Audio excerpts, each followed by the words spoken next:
Сәлем достар. Балдың өкпе, жүрек, асқазан, ішек және тағы басқа ауруларды емдейтінін білесіз бе? Ендеше осы сұрақтарға жауап беретін боламыз. Міндетті түрде каналға тіркеліп, видеоны соңына дейін қараңыздар. Балды дәрумен ретінде еңбектеген баладан еңкейген қартқа дейін пайдаланғаны дұрыс. Себебі бал шипалы тағам. Балдың құрамында адам ағзасына өте пайдалы 70-тен астам микроэлементтер бар.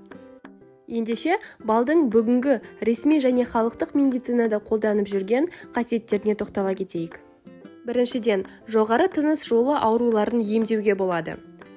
Бал ингаляциясын қолдану ерте кезде дамыған.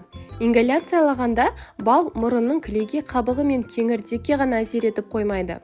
Өкпе арқылы қанға түсіп, денсаулықты нығайта түседі. Балды өкпе ауруларын емдеуге пайдаланады. Бал қақырықты түсіріп, жөтелді басады. Сонымен қатар, туберкулезбен ауырған кезде раушан гүлінің жапырағы мен бал қоспасын қолдану ұсынылады. Балға қосылған орман жаңғағы да жөтелден сауықтырып, қақырықты түсіреді.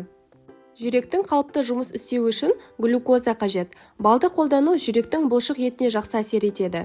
Себебі онда жеңіл сіңетін глюкоза өте көп. Балдың құрамында диастаз ферменттері болғандықтан, ол жүрек маңы майларын жояды. Сондықтан жасы үлкен адамдар мен жүрегі ауыратындарға бал жеу насихат етіледі.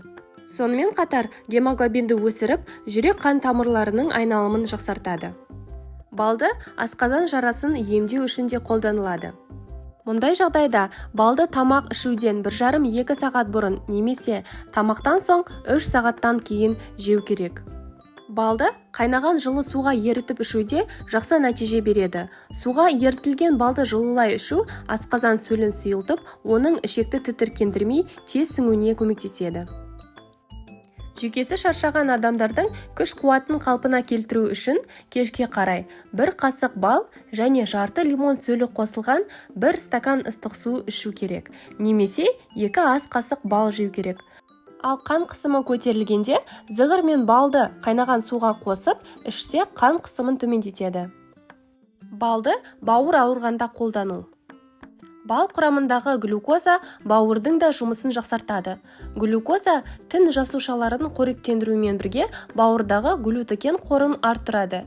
Оны белгілі бір мөлшерде ақ ірімшікке, сәбізге, лимон шырынына қосып жеген дұрыс. Балды бүйрек ауырғанда қолдану. Бүйрек ауруына балдың пайдалы болу себебі, онда бүйрекке өте зиянды ақуыз аз. Ал тұз мүлде болмайды. Бүйректе қиыршық тас бар болса, балды зәйтүн майы мен лимон сөліне араластырып, 1 ас қасықтан күніне 3 реттен ішкен дұрыс.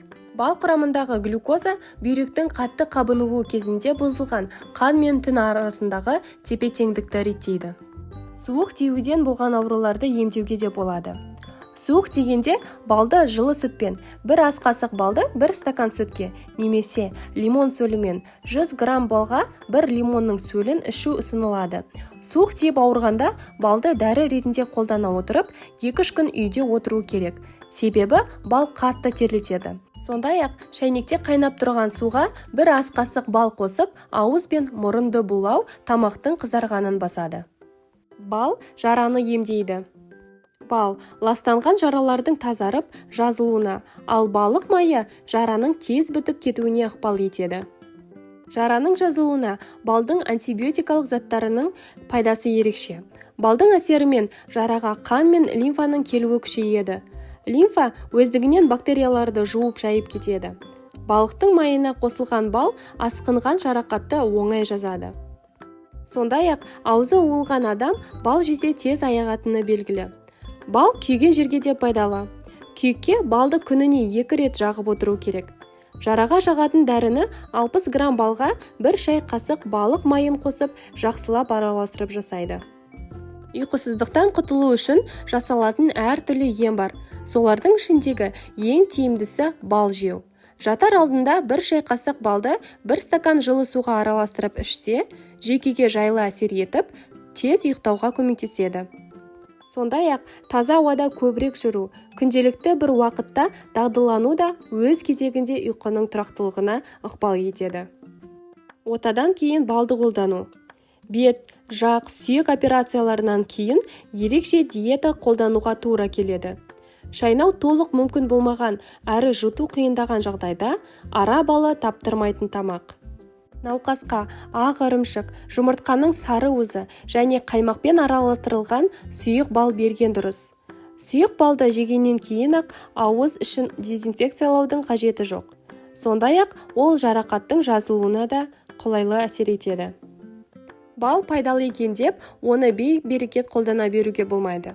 Оны пайдаланғанда организмнің ерекшелігіне қарай белгілі бір тәртіппен жүйелі түрде пайдаланған дұрыс.